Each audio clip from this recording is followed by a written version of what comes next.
Welcome to learn short and typing with Vikas sir. Exercise number 9 at the rate 100 word per minute progressive magazine monthly magazine 100 word per minute. So be ready, start. I have listened attentively and with respect to many of the speeches made here, and sometimes I have felt as if I was being buffeted by the ice winds of the Cold War.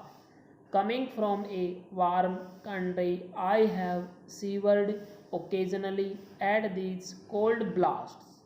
Speaking here in this assembly chamber, an old memory comes back to me. In the fateful summer of 1938, I was a visitor at a meeting of the League of Nations in Geneva. Hitler was advancing then and holding out threats of war. There was mobilization in many parts of Europe, and the tramp of armed men was being heard. Even so, the League of Nations appeared to be unconcerned and discovered all manner of subjects except the most vital subject of the day. The war had not started then. A year later, it descended upon the world with all its thunder and indestructible fury. After many years of carnage, the war ended and a new age was ushered in by the terrible experience of Hiroshima and Nagasaki.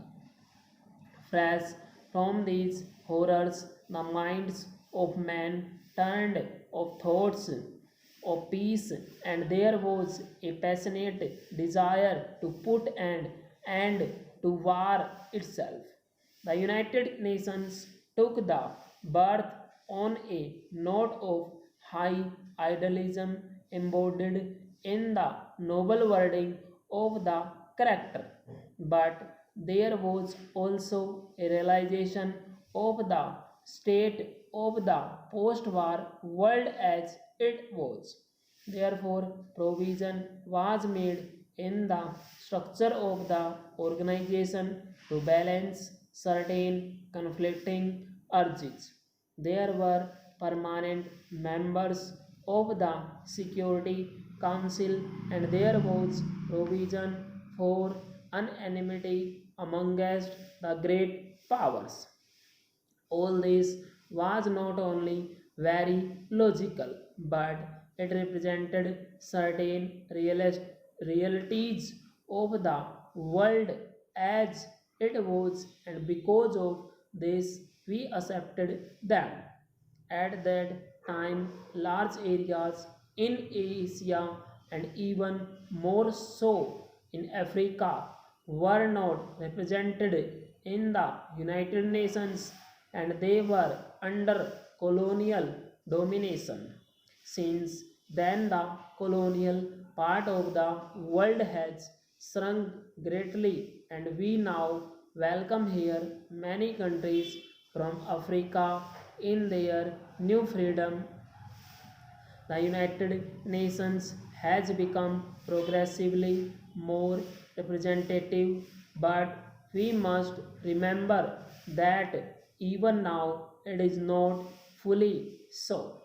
Colonialism still has its strong foothold, and in some parts of the world, and racialism are still prevalent, especially in Africa. The United Nations has often been criticized for its structure and for some of its activities.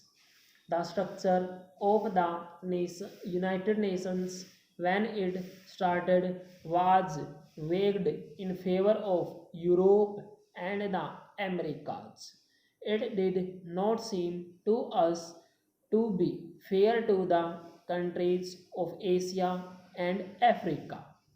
But we appreciated the difficulties of the situation and did not press for any changes with the growth of the United Nations and more countries coming in. Its structure today has become still more unbalanced.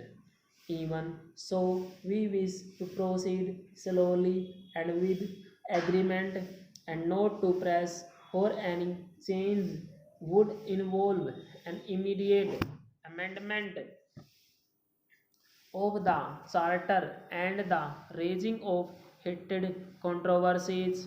Unfortunately, we live in a split world which is constantly coming up against the basic assumptions of the United Nations.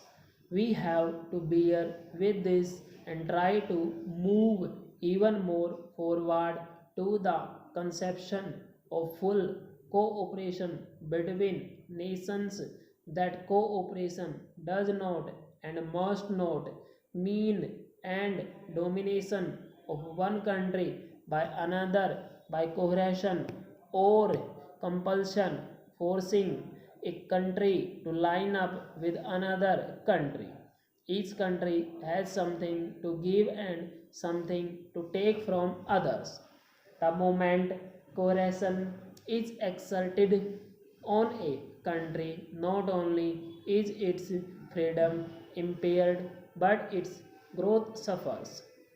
We have to acknowledge that there is great diversity in the world and that this variety is good and is to be encouraged so that each country may grow and its creative impulse we might have full play in accordance with its own genius. Hundreds and thousands of years of history have conditioned us in our respective countries, and our roots go deep down into the soil. If these roots are pulled out with wither, we if these roots remain strong and we allow the winds from four quarters to blow in upon us, they will yield branch, follower, and fruit. Many of the speakers from this forum have surveyed the world scene and spoken on a variety of problems. I would like to concentrate on what I consider the basic problem of all. My mind is naturally filled with problems of my own country and our passionate desire to develop and to put an end to the poverty, the low standard of living which have been across to hundreds of millions of our people. To that end, we are laboring as indeed other underdeveloped countries are doing. Even so, there is something else which we consider is a greater importance, that is peace. Without peace, all our dreams vanish and are reduced to ashes. The character of the United Nations declares our determination to save succeeding generations from the scourge of war and to reaffirm faith in fundamental human rights. Full stop.